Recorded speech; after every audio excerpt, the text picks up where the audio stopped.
Hola, el Ministerio Divina Misericordia presenta el curso de defensa de la fe, la Iglesia de Cristo. Hoy con el tema El diezmo en la Iglesia Católica.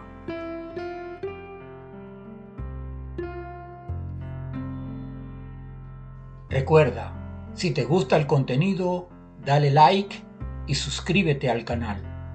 No olvides darle a la campanita para recibir las notificaciones sobre nuevos contenidos. Que Dios te bendiga siempre. Bienvenidos al curso de apologética o defensa de la fe, la Iglesia de Cristo. Les habla Gastón Pérez, facilitador del mismo. Este curso está disponible en nuestro canal de YouTube, Ministerio Divina Misericordia. Asimismo, está disponible en podcast, es decir, en solo audio, en anchor.fm.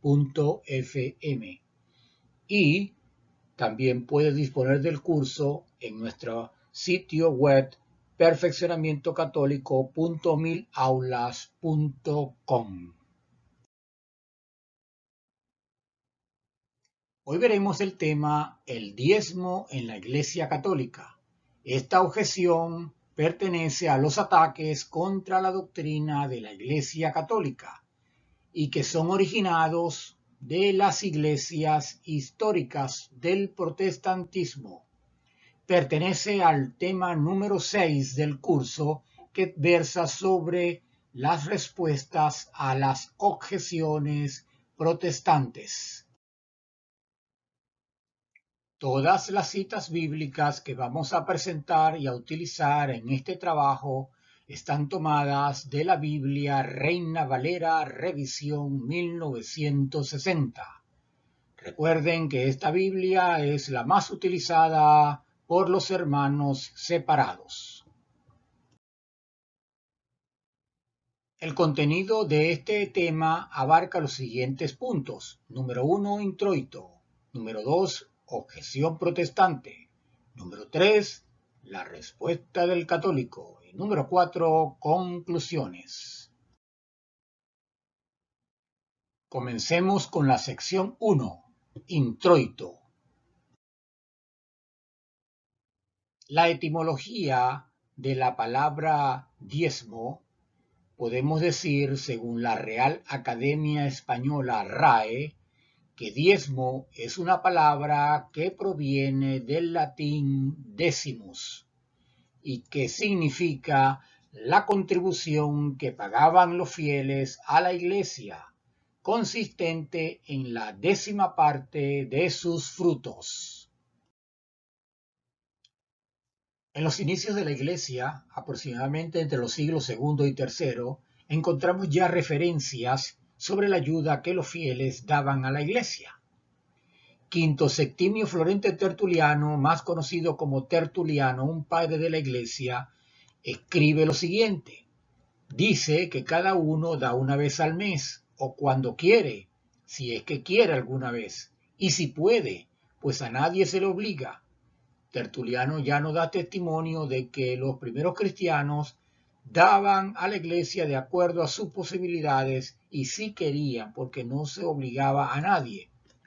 También subraya Tertuliano que los clérigos superiores, los obispos, solían transferir su patrimonio privado a la Iglesia, la cual se encargaba a cambio de su manutención. Todos los nuevos obispos entregaban su patrimonio a la Iglesia y ésta a partir de ese momento se encargaba de la manutención. Por lo tanto, podemos concluir que a los primeros cristianos no se les obligaba a dar tributo a la Iglesia.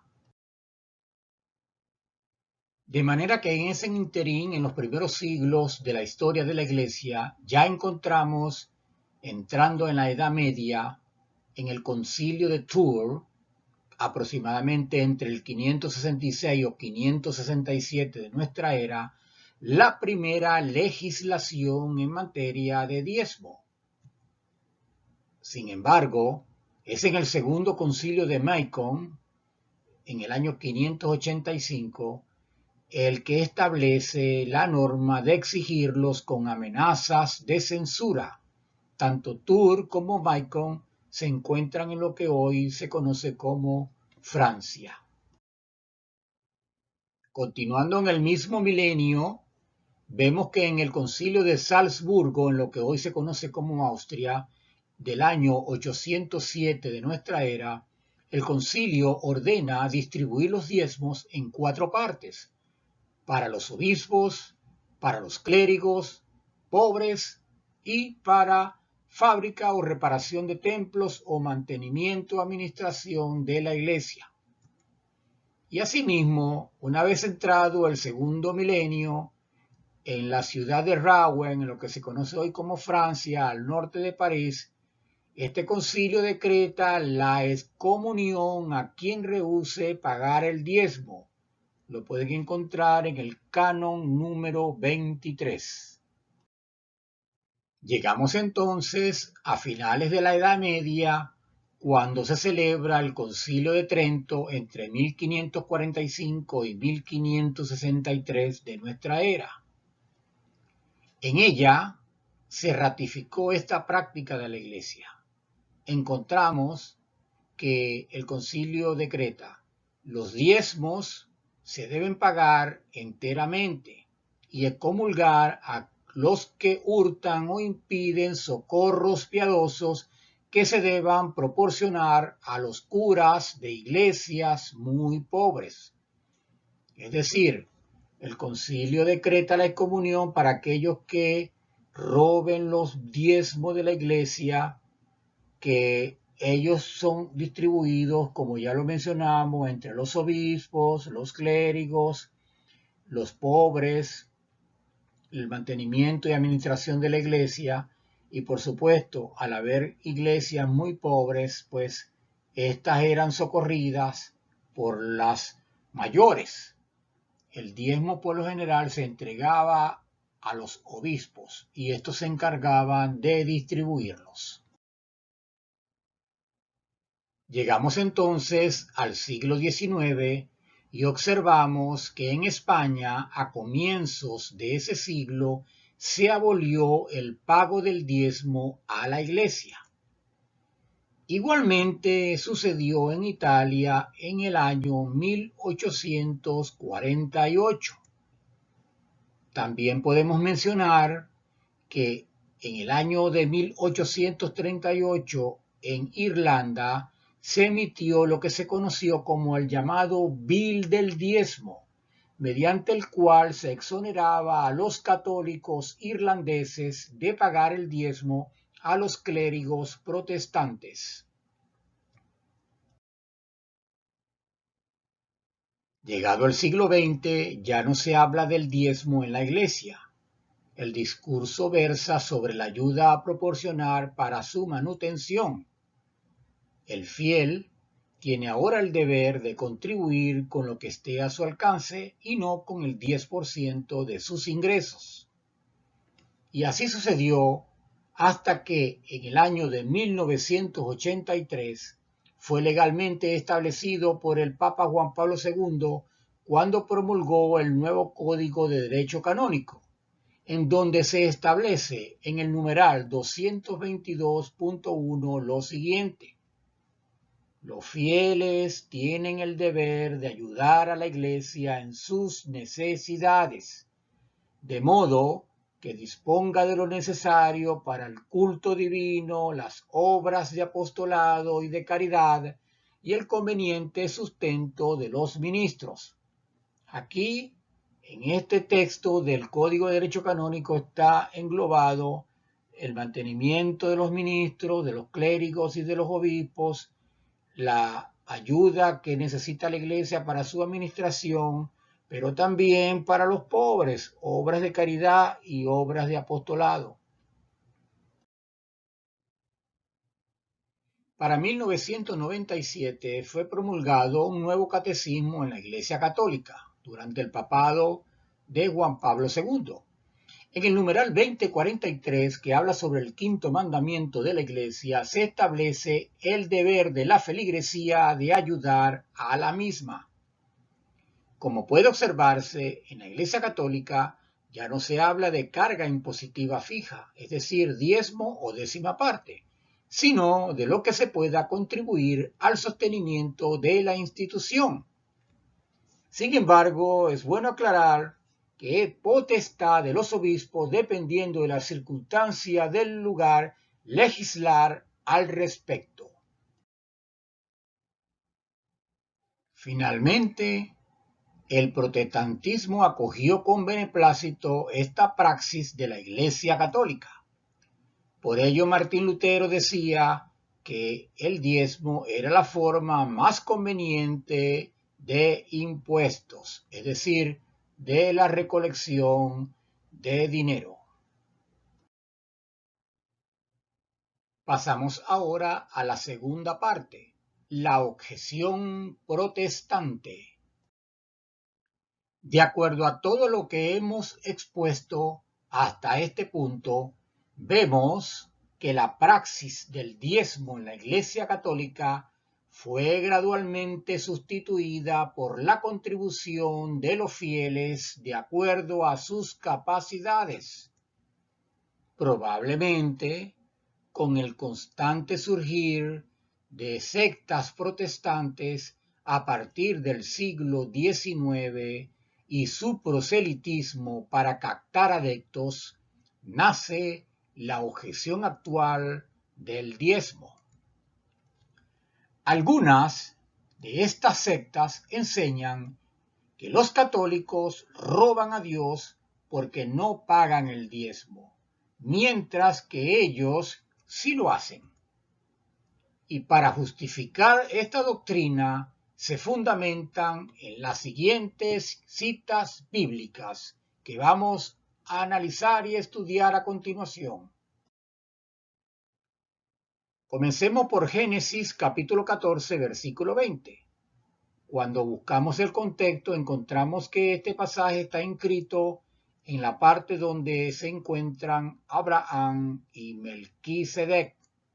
Dice el texto: y bendito sea el Dios Altísimo que entregó tus enemigos en tu mano, y le dio a Abraham los diezmos de todo. Melquisedec le está diciendo a Abraham que bendito sea Dios que te entregó tus enemigos, o sea, él salió victorioso en la batalla. Y por ello, Abraham, en agradecimiento a Dios, le entrega los diezmos de todo lo que conquistó. Por lo tanto, desde el Antiguo Testamento se enseña que a los dirigentes de las iglesias se debe entregarla para su manutención los diezmos de las ganancias personales obtenidas.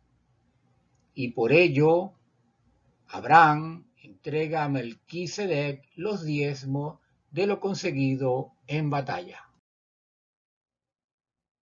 Continuando con el libro del Génesis, vamos ahora al capítulo 28, versículo 22, cuyo contexto bíblico es el sueño de Jacob, descendiente de Abraham.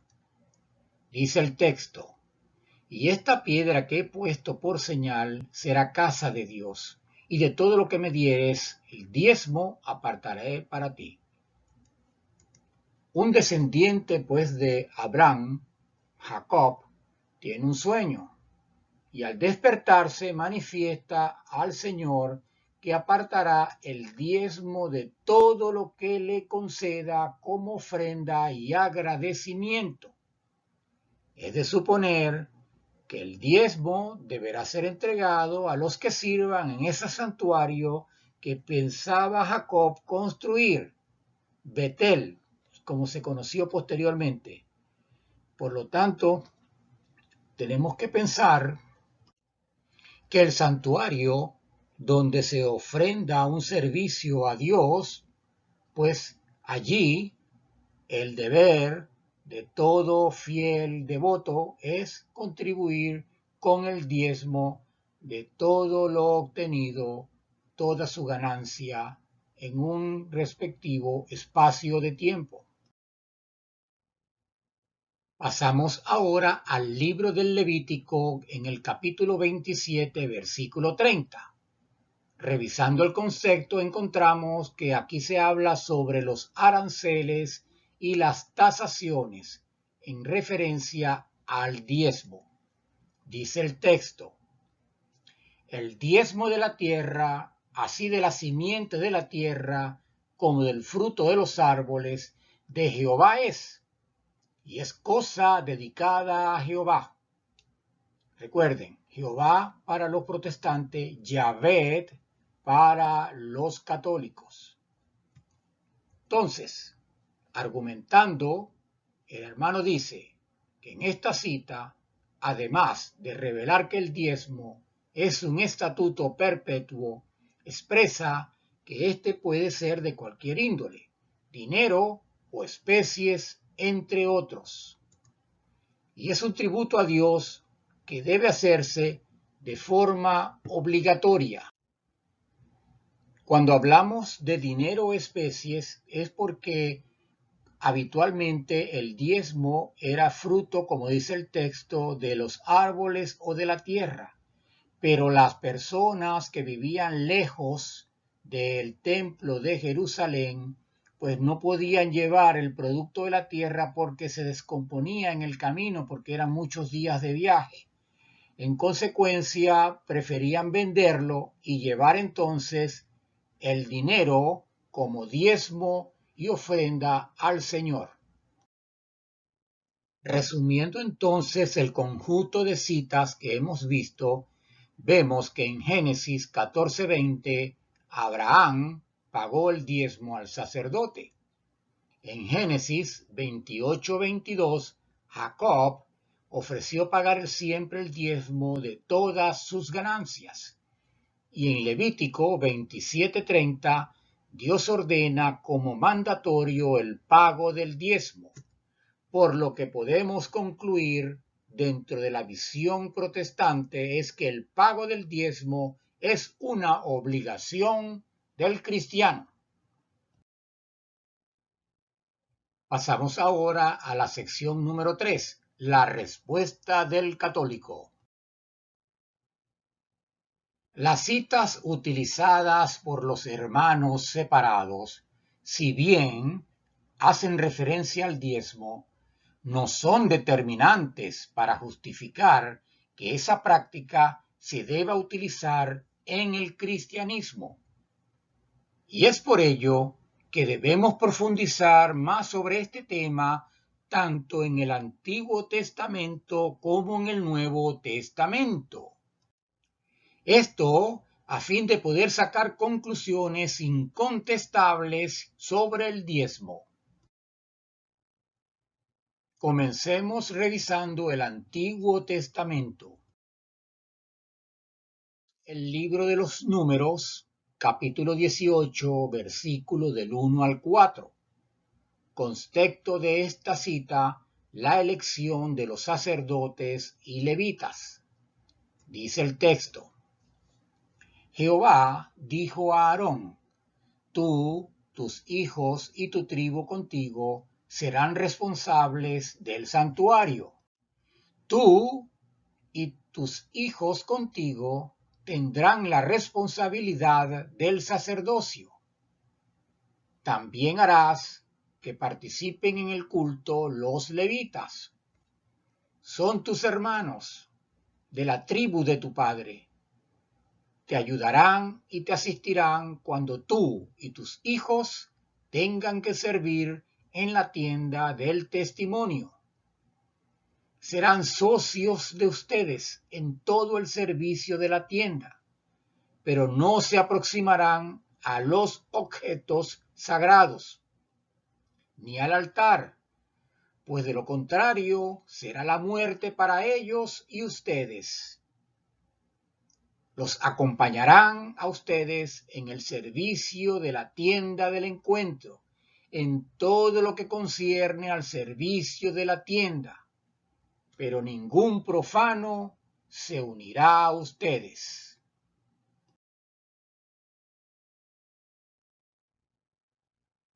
Como podemos observar, este texto es muy claro en las instrucciones que Dios está dando.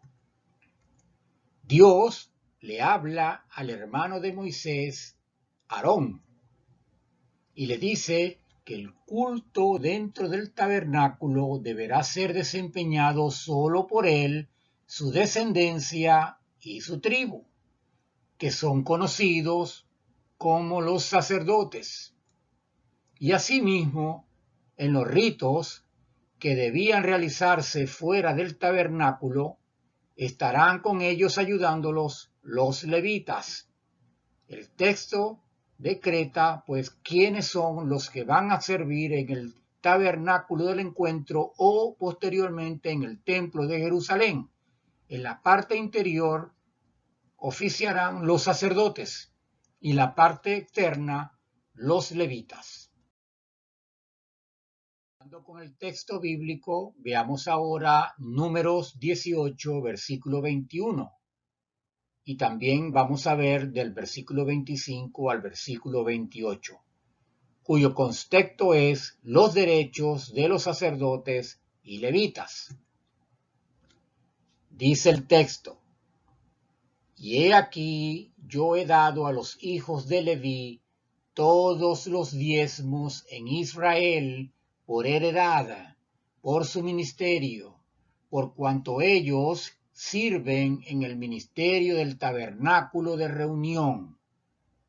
Y habló Jehová a Moisés diciendo: así hablarás a los levitas y les dirás: cuando toméis de los hijos de Israel los diezmos que os he dado de ellos por vuestra heredad, vosotros presentaréis de ellos en ofrenda mecida a Jehová el diezmo de los diezmos, y se os contará vuestra ofrenda como grano de la era y como producto del lagar. Así ofreceréis también vosotros ofrenda a Jehová de todos vuestros diezmos que recibáis de los hijos de Israel, y daréis de ellos la ofrenda de Jehová al sacerdote Aarón. Recuerden, Jehová para los protestantes, Yahvé para los católicos.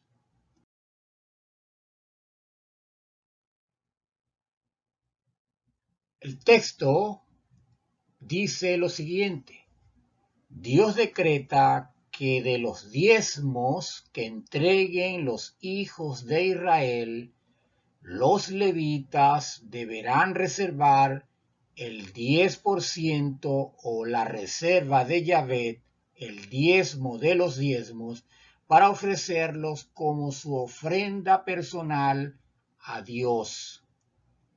Y este diezmo, el diezmo de los diezmos o la reserva de Yahvé, deberá ser entregado a los sacerdotes para la manutención de estos últimos.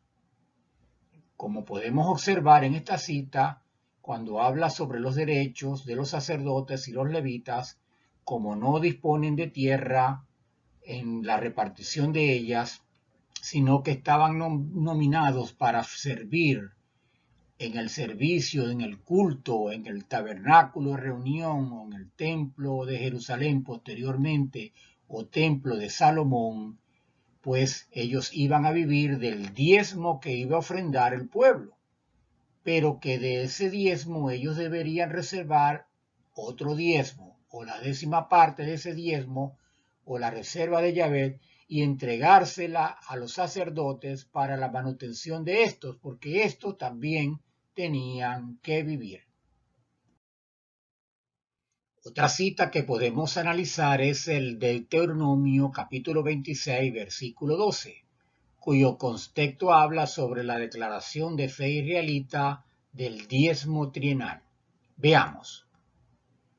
Dice el texto: cuando acabes de diezmar todo el diezmo de tus frutos en el año tercero, el año del diezmo, darás también al levita, al extranjero, al huérfano y a la viuda, y comerán en tus aldeas y se saciarán. Dios ordena que cada 3 años el judío deberá repartir el diezmo entre los levitas, los extranjeros, los huérfanos y las viudas. Esto también está establecido en Deuteronomio capítulo 14, versículos 28 y 29.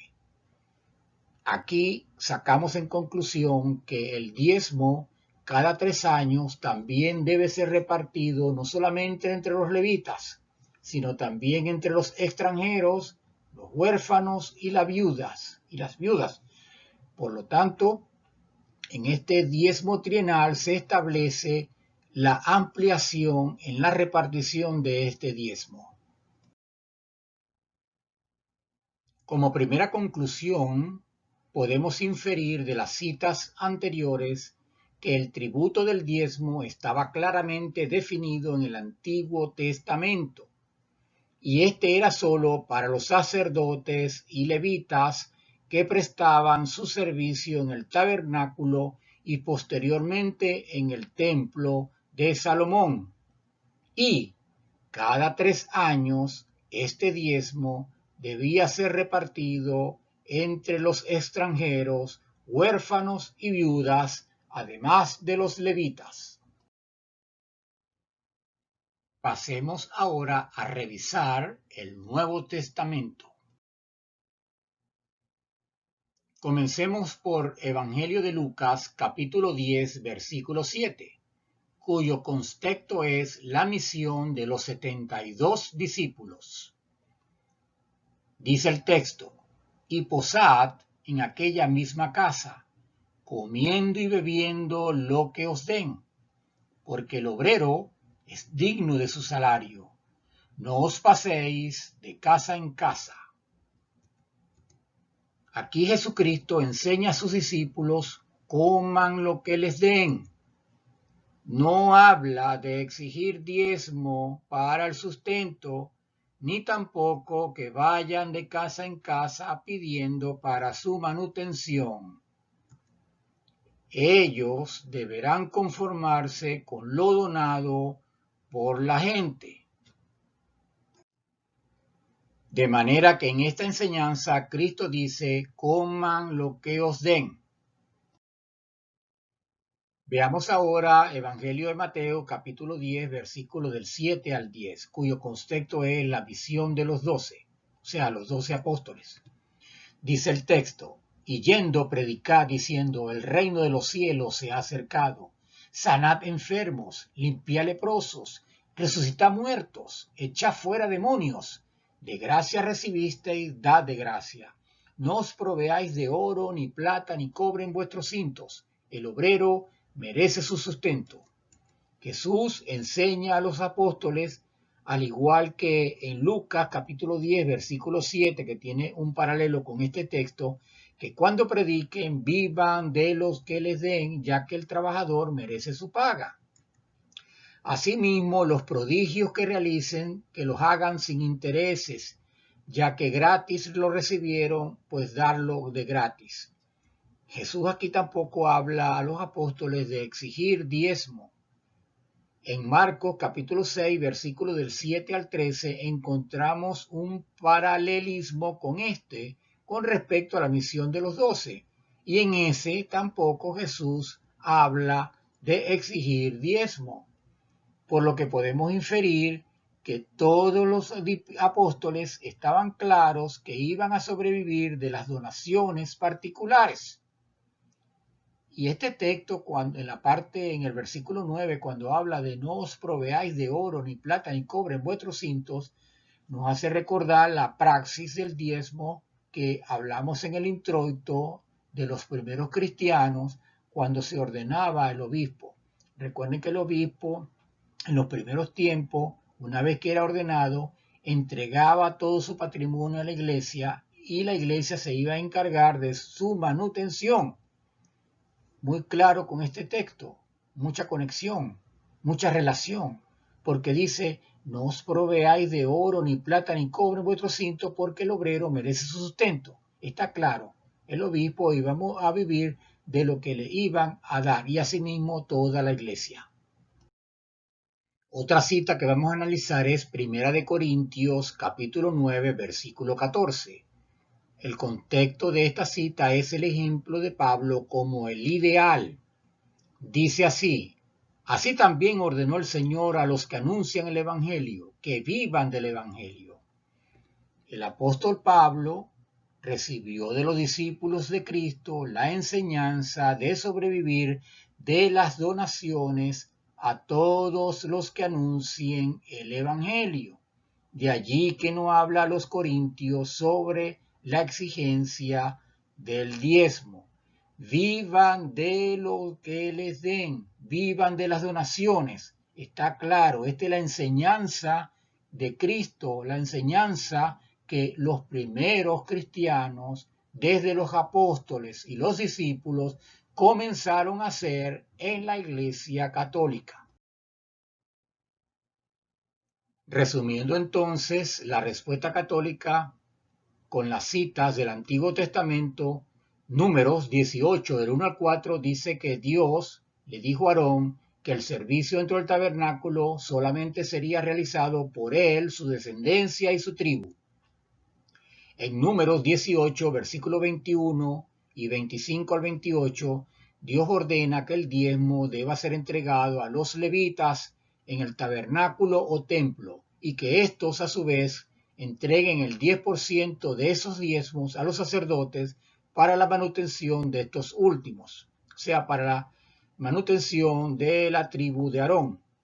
Deuteronomio 26, versículo 12, Dios ordena que cada 3 años el diezmo deba ser repartido entre los levitas, los extranjeros, los huérfanos y las viudas. En relación a las citas del Nuevo Testamento, encontramos pues que Lucas capítulo 10, versículo 7, Jesucristo ordena a los discípulos que vivan de las donaciones. En Mateo capítulo 10, versículo del 7 al 10, Jesucristo ordena a los apóstoles que también vivan de lo que les den. Y finalmente, Primera de Corintios capítulo 9, versículo 14, Pablo expresa que recibió como tradición vivir de las donaciones de los contribuyentes, o sea, de los cristianos, de los creyentes. Analizando el Nuevo Testamento y las enseñanzas de Jesucristo, puede observarse que nunca se habla de exigir diezmos como sí ocurre en el Antiguo Testamento. De hecho, en el Nuevo Testamento solamente se habla de diezmos cuando revisamos la concordancia de las palabras en Lucas capítulo 18 versículo 12 en el contexto de la parábola del fariseo y el publicano, cuando precisamente el fariseo le decía a Dios que él cumplía con el diezmo.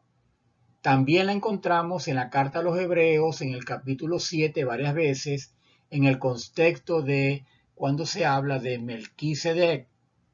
Abraham consideró un deber ante una figura reverenciada, en este caso con un sacerdocio más elevado, que es el Melquisedec, rey de Salem, y él pues le da el diezmo de todo lo obtenido en la batalla. Como podemos observar en conclusión, nada hace referencia al diezmo en el Nuevo Testamento. Pasamos ahora a la sección 4, conclusiones. En la Iglesia Católica fue norma desde sus comienzos la no exigencia del diezmo a los creyentes, a los seguidores. Fue en los inicios de la Edad Media, aproximadamente a partir del siglo VI, cuando se legisló sobre el tema y se hizo obligatorio. Conviene señalar que para la evangelización de América, la Iglesia Católica concedió a España y Portugal un conjunto de privilegios y facultades especiales conocido como el Patronato Regio. Entre esas concesiones estaba que España pudiera disponer de los diezmos eclesiásticos para atender los gastos de la evangelización de América. Esto quiere decir que posiblemente en América también se aplicaba la doctrina del diezmo entre la población a fin de cubrir los gastos de evangelización. La doctrina del diezmo duró en la Iglesia Católica hasta el siglo XIX. A partir de ese tiempo fue dejando de ser impositiva y fue gradualmente reemplazada por la contribución, es decir, de acuerdo a las posibilidades económicas del creyente. También los conflictos políticos que ocurrieron en la Europa del siglo XIX, especialmente en Italia y España, causaron que la Iglesia perdiera su ancestral influencia en esos países. Estos eventos del siglo XIX en Europa también ocasionaron la pérdida de los estados pontificios. Los estados pontificios fueron producto de las donaciones de tierra que, desde los comienzos de la Edad Media, recibió la Iglesia en la persona del Papa en lo que se conoce hoy como Italia, Francia y parte del Oriente. El Papa se convirtió a su vez en una especie de protector de la población ante los invasores, protector de las tierras de los estados pontificios, ya que a la cabeza estaba la Iglesia, estaba el Papa. A partir de 1929, la sede territorial de la Iglesia quedó reducida a lo que hoy se conoce como el Estado Vaticano, que es una especie de Estado dentro de la ciudad de Roma. Como consecuencia de los problemas políticos que ya hemos enumerado, la obligación del diezmo quedó abolida en muchos países. Todavía hay países como Alemania y Austria donde la Iglesia Católica impone un impuesto a la feligresía. Finalmente, podemos concluir que la doctrina del diezmo en la Iglesia Católica quedó oficialmente derogada cuando se promulgó en 1983 el nuevo Código de Derecho Canónico. Este código solo habla de ayudas o contribuciones por parte de la feligresía, y es por ello que el católico no tributa diezmo a su iglesia, al contrario de estos hermanos de estas sectas proselitistas que atacan al católico porque éste no contribuye a la iglesia con el diezmo, mientras que ellos sí lo hacen. Pero como hemos podido analizar y estudiar en este tema, observamos que el diezmo por parte de la feligresía solamente era atribuido o era dado a los sacerdotes y levitas que cubrían su servicio en el templo o tabernáculo del encuentro. Por lo tanto, la ayuda solamente era para el diezmo, para los sacerdotes y levitas. Y en el Nuevo Testamento quedó derogado por Cristo cuando Él impuso que vivieran de las donaciones. Por eso, el Código de Derecho Canónico retrotrae a la verdadera enseñanza de Cristo, la cual se aplicaba en los inicios de la Iglesia cuando el feligrés contribuía de acuerdo a su capacidad económica.